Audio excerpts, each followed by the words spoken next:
Galing Rank Up, start your way to the stardom. Rank Up.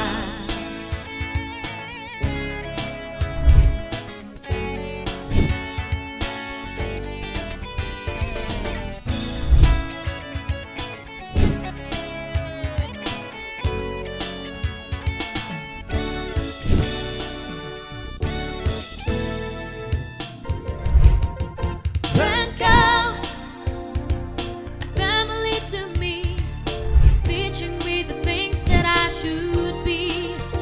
Rank Up, be famous and be fab, committed to equality that surprises you and me. Tatak Rank Up, galing Rank Up, start your way to the stardom. Rank Up, a family to me, teaching me the things that I should be. Rank Up, be famous and be fab, committed to equality that surprises you and me. Tatak Rank Up, galing Rank Up, start your way to the stardom. Rank Up.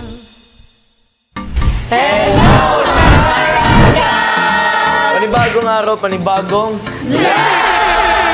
Yes guys, ngayon bagong challenge ang gagawin namin at yun ang Intense Interview Challenge!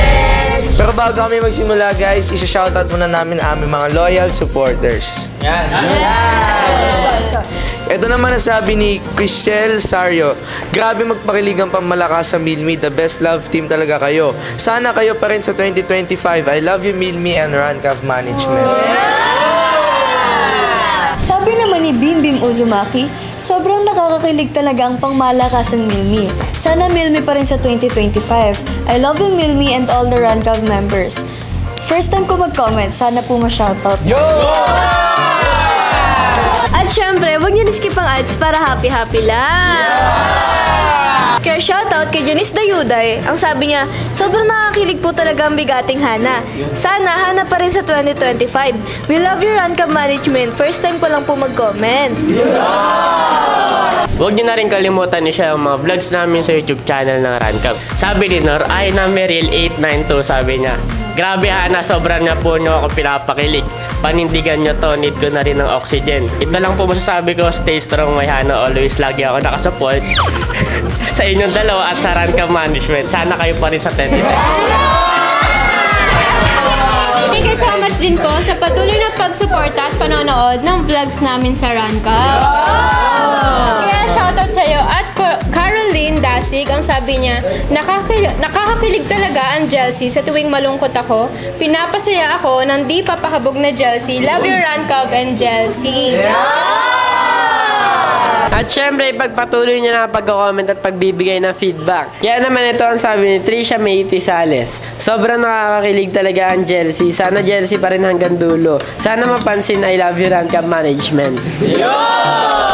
And shoutout na din kay Alodia_Bing Celine 739. Sobrang nakakakilig talaga ang cute Erndra. Sana Erndra pa din sa 2025. We love you Erndra and Erndra for the win. Stay safe all. At syempre, shoutout din sa'yo at Kim Bengwa. Grabe talaga magpakilig ang Erndra and Chelsea. Love you talaga, Rank Up. Shoutout nga din po pala sa'yo, Shamsi731. Sabi niya, grabe yung pakilig ng Newbie Klazumi. Ibang-iba talaga. More pakilig pa, Newbie Klazumi. Love you, Rank Up Fam and Klazumi. At syempre, shoutout din sa'yo, Paul Salapudin 5162. Klazumi for the win. Kahit na bago lang sila, nakakakilig na talaga. The best love team ang Klazumi. The best. Sino ba bang inaantay natin? Simulan na natin ang Intense Interview Challenge! At ang mechanics natin para sa challenge na to guys ay magtatanong ako sa kanila ng napaka-intense na mga katanungan at dapat masagot nila to ng diretsuhan. So ano pa bang inaantay natin? Simulan na natin to at ang una nating isasalang ay walang iba kundi ang Newbie Klazumi na si Clark and si Klazumi. Okay, dahil dyan Klazumi, unang tanong. If you could change one thing about yourself, what would it be?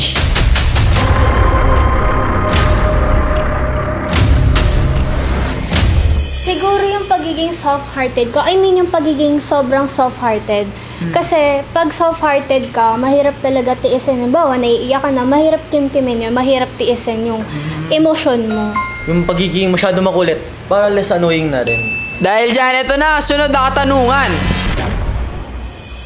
If you could travel to any year in a time machine, what year would you choose and why?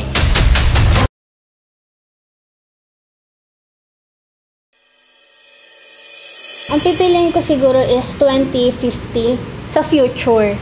Kasi gusto kong malaman this past few years kung naging successful ba ako, kung natupad ko ba yung mga pangarap ko, at kung sino ba yung mga taong totoo sa akin na mag-i-stay sa akin, yung mga taong importante sa akin. Ako naman, if ikaw pupunta ka sa future, ako naman gusto pumunta sa past. Para makikita ko dun lahat ng mga pagkakamali ko at pwede ko mabago para mas lalo maging successful ngayon. At para makita ko rin kung ano yung naging life mo bago pumasok sa life. Eto na! Uy. Patlong tanong. What's your favorite movie to watch over and over again?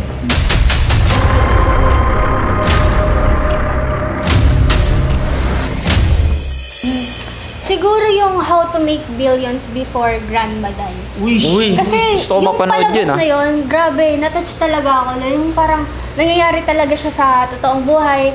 And pinanood namin yun with Rancav Girls. So talagang... Asan nyo pinanood pala yun? Siyempre sa sinihan. Ako naman, sana maulit muli. By Aga Mulak and Lea Salonga. Kasi it shows na kahit LDR kayo, you can be loyal and also kahit anong mga problems niyan, kahit magkalayo kayo, is kayang-kaya nyo basta mahal nyo at ang isa't isa. Tama, totoo yan. Eto na ang panghuling katanungan. What's your favorite thing about your partner?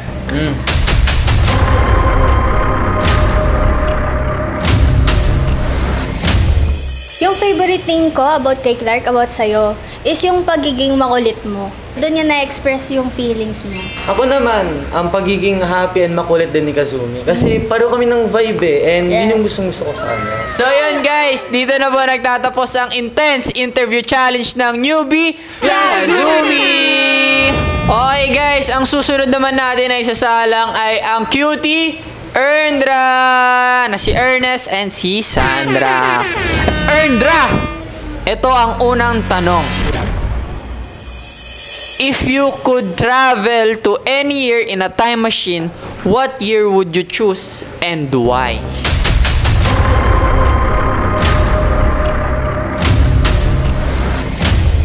For me, 2002. Bakit 2002? Because, gusto ko makita yung araw na pinanganak ako, which is yung 2002. Gusto ko makita yung reaction nila mama, kung gaano sila kasaya nung pinanganak ako. And I think that is the most beautiful part of my life.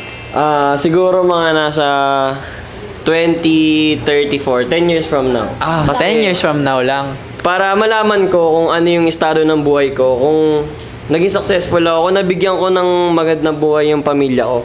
Tsaka kung makita ko man dun sa future na yun na hindi natupad yung pangarap ko, pagbalik ko sa present, mas pag-iigihan ko para makamit ko yung mga pangarap. Tama, kahit sino, yan ang gustong gawin. Erndra, ito na ang pangalawang katanungan. What's your biggest fear?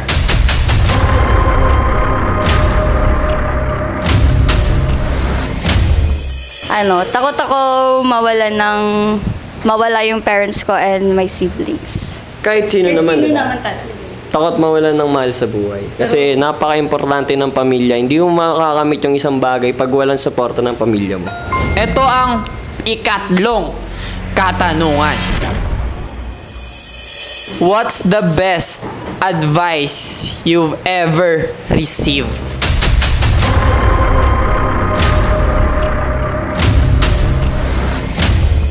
Ito, galing to sa nanay ko. And sasabihin ko sa inyo kasi maganda to eh. Ito. No matter how you feel, get up, dress up, show up, and never give up. Yun. Galing nun. Yun yung galing yun sa nanay ko. Ganda advice, gandang payo. Sa akin naman yung advice na nabigay sa akin is yung don't overthink too much. Yung mga hindi pa nangyayari, huwag mong i-overthink. Just Stay go with the positive. flow. 'Di ba? Kasi yesterday is a history, tomorrow is a gift, and today is a present. 'Di ba? Tama. Galing. Sabi Parang ko. ano yun ah. Parang alam ko sa inyo na. Sa Kung Fu Panda yun ah. Tama ba? Tama. Eto na ang huling katanungan. Ernest, meron ka bang tinatago kay Sandra?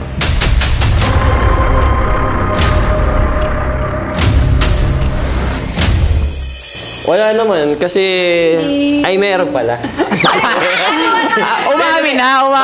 Bago kasi sa may nakagawian akong gawin bago ako sumali sa Run Cup. Ano Which yun? is Ano yun? nabago ako ng Run Cup na hindi ko na nagagawa ulit. Yun. Pero ano yun? Ano yung ginagawa mo dati? Yung nightlife. Nightlife. Pag-gaming, ganito. Okay. Gets. Binago ako ng isang tao. Sino naman yun? Ako ni Tatay Ronald. Yun. Kasi, Talaga. wala naman ako mapapala doon. Na din yun, pumasok sa utak ko kasi palagi akong nabibingo. Ayan, sinasabihan ako. Wala naman talaga mangyayaring maganda. Tama. Ngayon, binago ko yung kinagawian ko at mas naging better. Yun, talagang matikas talaga, no? Ikaw naman ngayon, Sandra. Meron ka bang tinatago kay Ernest?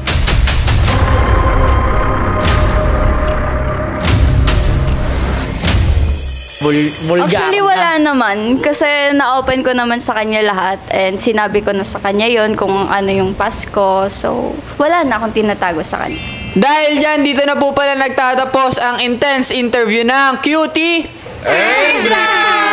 At yun na nga guys, ang susunod naman natin ay sasalang ay walang iba kundi ang bigating Hana na si Harold and si Yana. Okay, Hana, ready na ba kayo? Oo, ready na ako kanina pa. Dahil dyan, ito ang unang tanong. If you could travel to any year in a time machine, what year would you choose and why?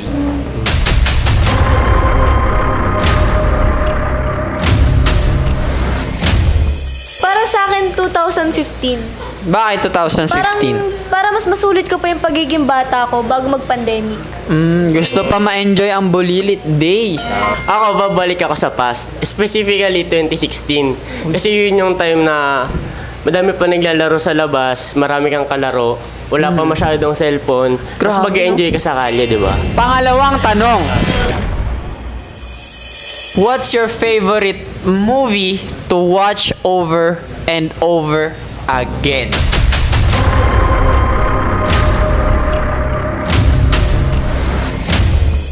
Para sa akin, Train to Busan. Uy, Train to Busan. Grabe na. Okay, bakit Train to Busan? Para sa akin, wala lang. Parang ayun na yung childhood, movie ko na talaga. Favorite? Paulit-ulit ko talaga siya pinapanood kahit alam ko na yung mga nangyayari. At si Pali. Mga ganun. Para sa akin yung Home Alone. Favorite yan. Ayan talaga. Kasi talagang mapapangiti ka, mag-enjoy ka, sasaya ka pag paulit-ulit, kahit paulit-ulit mo panoorin. Lalo na pagkasama ko si Yana, di ba? Ay, grabe. Eto, ang pangatlong tanong. What's the best advice you've ever received?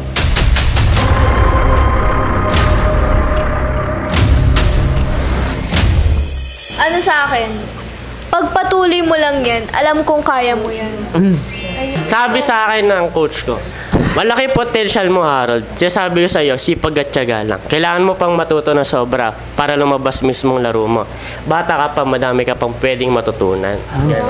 Hindi lang sa basketball na payo, pero para din sa buhay. Tama, lahat. Eto na, ang huling tanong. What's your dream road trip destination?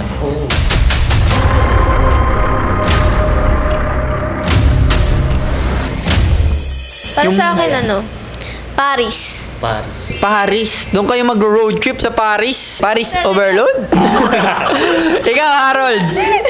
Sa akin Dingalan, Aurora. Kasi meron dong lugar na mataas, malamig yung hangin, madaming puno, tas maganda yung view. Nature, talaga nature. Doon mo gustong dalhin sino? Ito. Sino po? Road. Gusto lang kita makasama hanggang sa pagpapangarap at tayo na lang dalawa. Okay, dahil dyan guys, dito na po nagtatapos ang intense interview ng Bigating Hana! Po, ang susunod natin ay isasalang ang pangmalakasang Milmi na si Miles and si Mitch. Okay, dahil dyan, Milmi, ito ang unang tanong. If you could change one thing about yourself, what would it be?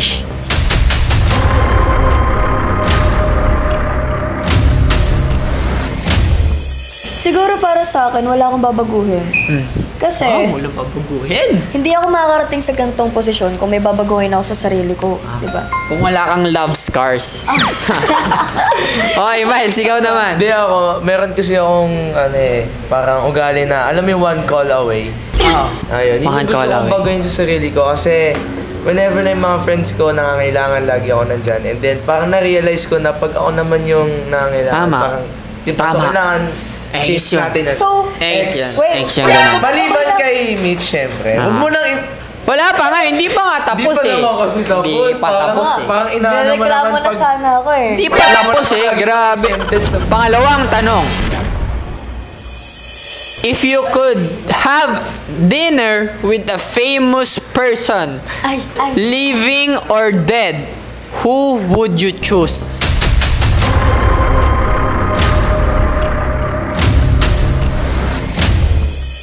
Napag-usapan namin doon ni Miles. Oo, napag-usapan. Kasi, kasi, paras kasi kami ng crush. Nasa isang group lang. Sinong crush? Si Beanie Mika. Si Mika? Ikaw, Miles. Beanie din ako. Bloom ako kay Bloom. Si Beanie Aya. Parehas na Beanie. Sa tingin ko, makaka-vibe namin sila Kasi, ganun din. Kulay din ako. Hindi ko ginaya. Pangatlong tanong.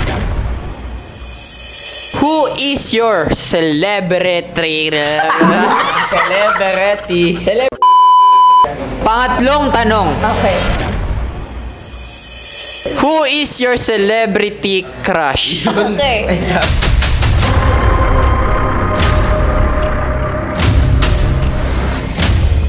Pwede mo kahit hindi celebrity.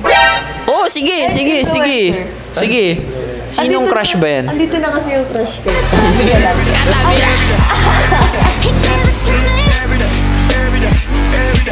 Stick tayo sa tanong. Okay. Kasi matik naman na yun. Kasi ito. Si Catherine Bernardo. Okay, how about si Miles? Kasi sa akin, hindi din celebrity. Uy. Influencer din siya yung nasa Rancab. Sino? Yung Micaela Manibo ba yan? Pinunti mo naman. Hindi ko lang din. Full name. Parang love na din.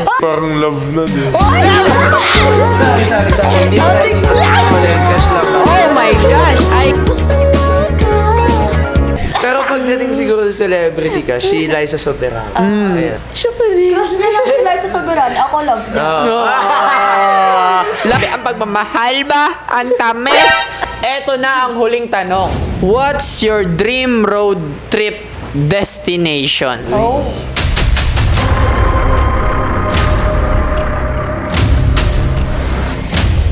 Gusto talaga namin pumunta sa Siargao. Siargao? Siargao. Bakit sa Siargao? Pwede kami mag-jet ski dun.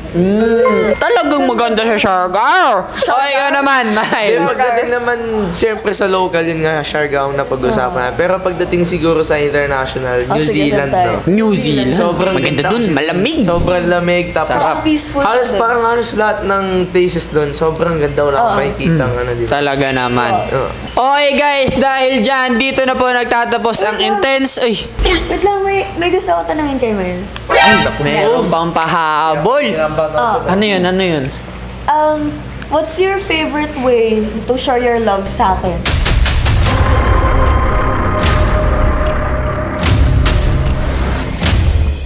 Pina-intense pa. Ang easy daw. Easy daw, Kasi easy. ganito guys, para malaman nyo na kung ano yung sikreto kung paano ko nga ba pinapakita yung love ko kay Mitch. Lagi ko lang siya pinapatawa every time. Every time na magkikita kami, ang dami nang nakukuhang unexpected joke sa akin. Laugh, laugh, laugh, laugh. Kasi kahit na minsan alam kong malungkot siya, ayun, may way ako na kung paano siya patawanin. Parang ano? Kilitini mo. Parang live, laugh, love. Ganon. Parang live, laugh, love. Siyempre ako din magtatanong, what's your favorite way to show your love sa akin?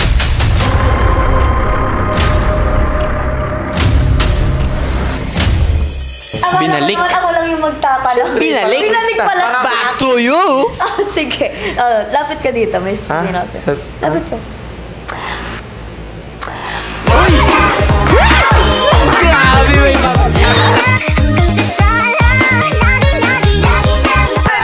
Wala na. Kasi, ninakawan na rin ako ng halik nung last vlog. Uy! Nalik ko lang. Ay! Halika dito. Pero, grabe. May pabeso. Unexpected. Dahil sa tanong nila. Oy, dahil dyan guys, dito na po nagtatapos ang intense interview ng pangmalakasang Millie. Okay guys, wala ba kayo napapansin? Alam nyo ba kung bakit hinuli namin ang Chelsea? Kaya namin hinuli ang Chelsea dahil meron akong katanungan na sobrang intense para sa kanila.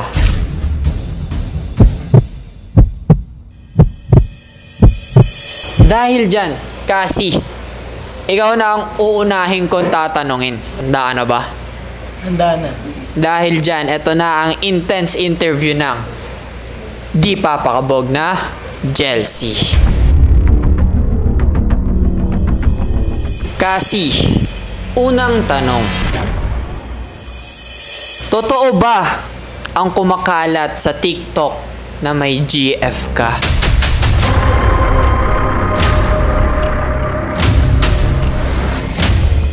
Oh, Jem, ako yun yung kumakalat sa TikTok. Pero ex-MU ko lang yun.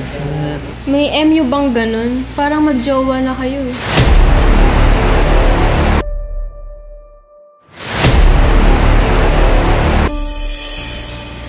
Alam mo, Angel, ex-MU ko lang yun. At di ko siya naging girlfriend.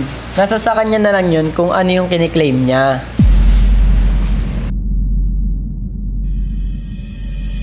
Angel, ito naman ang unang tanong para sa'yo. Angel, ano yung una mong naramdaman nung nakita mo yung TikTok post?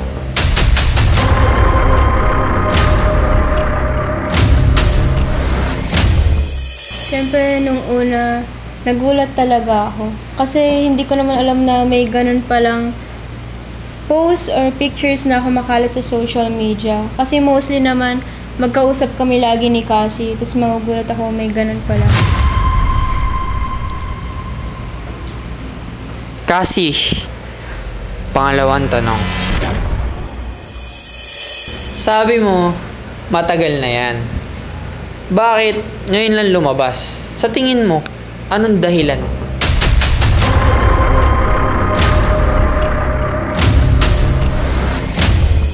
Actually, Jem, nagulat na lang ako nilalabas niyo yung dating pictures namin. At nagulat ako na sa TikTok na yung pictures namin. Pero i-clear ko, Jem, Angel, matagal ko nang tinapos yun. Nung hindi pa tayo magka-close. Angel, ito ang pangalawang tanong. Ngayon, nalaman mo about sa past ni Cassie. Ano ang masasabi mo?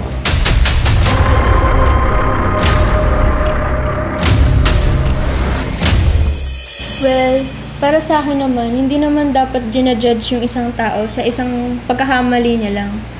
Ang mahalaga naman kasi sa akin, sinabi niya yung totoo. Okay, Cassie, pangatlong tanong. Anong assurance ang maibibigay mo sa fans ng Chelsea?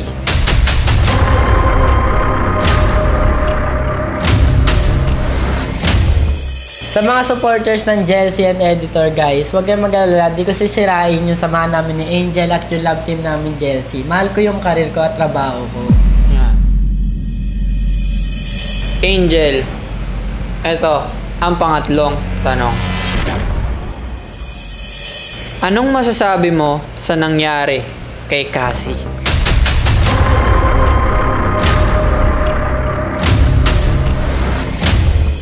Well, I am here naman to support him and understand him.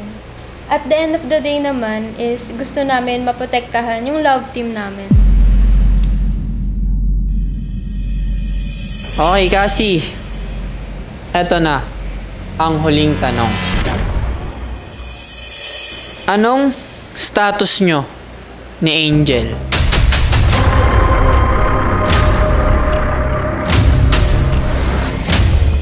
Kung ano man ang status namin ni Angel ngayon, isa lang ang masasabi ko. Sobrang special sa ni Angel ngayon at alam mo naman yun, di ba? Yes. Angel, huling tanong. Anong status nyo ni Cassie ngayon?